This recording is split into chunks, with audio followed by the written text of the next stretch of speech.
During the visit of the Prince and Princess of Wales. One man was charged with conduct likely to cause a breach of the peace. The second man will probably face a similar charge. The royal couple visited Hortonley Spring, Philadelphia, Jarrow and Sunderland. And as Kevin Rowntree reports, the freezing weather didn't stop thousands of people turning out to cheer. In spite of the weather, a large crowd at Sunderland Station, where the royal couple were greeted by the Lord Lieutenant of Tyne and Wear, Sir Rafe Carr-Ellison and his wife.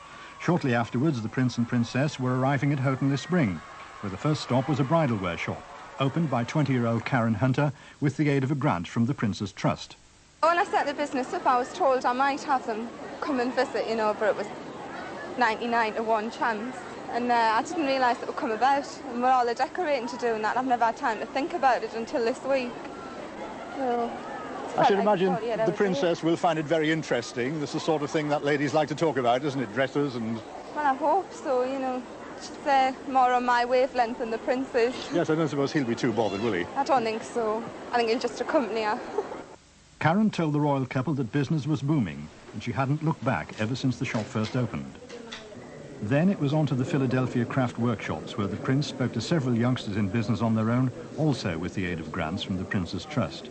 Charles seemed serious when he said he was waiting for news one day of the first teenage millionaire who'd managed to make it with the help of a grant from the Trust. At this point, the royal couple separated, the Prince going to Sunderland for a private meeting, and Princess Di heading for the timber yards and crude oil tanks of modern Jarrow surrounding the monastery of St. Paul, this year celebrating its 1300th anniversary.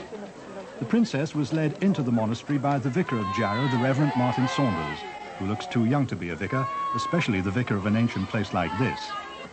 Afterwards, the Princess took a walk in the monastery grounds, where children from local primary schools are reliving the lifestyle of the early monastic residents and producing all the roughage a monk could ask for.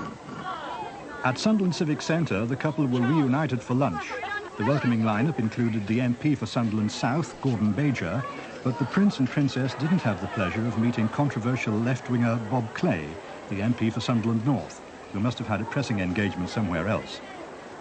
Then once more into the back Daimler, which had been hired from Bargetts, the Newcastle firm of undertakers, and down to Salem Street in the east end of Sunderland, where male unemployment runs at 70%. The Prince and Princess went for refreshments in number 11 Salem Street, their hostess, Mrs. Linda Richardson, who's chairman of the local housing cooperative. Missing, though, was her boyfriend, who was too shy to meet the Princess. I asked Linda how it felt to be playing host to the royal pair. Terrified. Been sort of spring cleaning all night? And all day. Then came the only bit of aggro, from the students in the house next door, number 13 Salem Street. Hostile posters went up in the windows, but their views weren't shared by the crowd. The students! The one locking up. 2 men were arrested here in Salem Street on public order offences. One of them was wearing a pair of large plastic ears.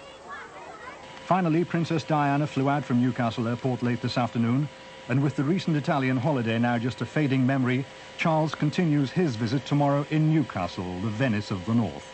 Tonight, meanwhile, he's having a substantial dinner of roast beef and Yorkshire pudding, a welcome change after all that spaghetti. This afternoon, the Prince and Princess were in Sunderland visiting housing cooperatives. This is where students staged their demonstration. There was a hostile reaction from the crowd and 2 arrests. Police moved in to talk to the demonstrators about their posters, but to little avail. The couple left the house they were visiting, ignoring the abuse, and went walkabout. One spectator found it all a little too much. But the day passed off smoothly, the demonstration the only one sour note in what was otherwise described as a marvellous day. Today's royal visit.